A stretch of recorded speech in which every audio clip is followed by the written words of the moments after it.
উনার নামে এই শহরের নাম। বছরের পর বছর সৈয়দনা আদম আলাইহিস সালাম এবং হাওয়া আলাইহিস সালাম আল্লাহর কাছে ক্ষমা চাইলেন, আল্লাহ ভুল করে নিষিদ্ধ গাছের ফল খেয়েছি, তুমি মাফ করে দাও। আল্লাহ বললেন, আদম কয়েকটা কালিমা শিখিয়ে দেব, এই কালিমাগুলোর পরে আমার কাছে দোয়া করো, আমি কবুল করে নিব। আল্লাহু আকবার, আল্লাহু আকবার।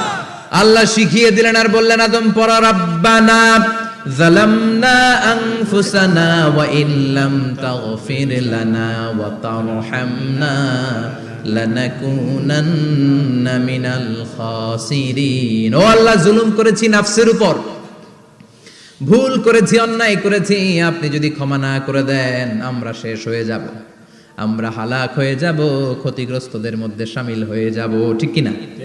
আল্লাহ সাইয়েদনা আদম আলাইহিস সালামের তওবা কবুল করলেন। ওনার কাজ হচ্ছে তওবা কবুল করা, আমাদের কাজ গুনাহ করা, শয়তানের কাজ ওয়াসওয়াসা দেওয়া, আল্লাহর কাজ খালি মাফ করা।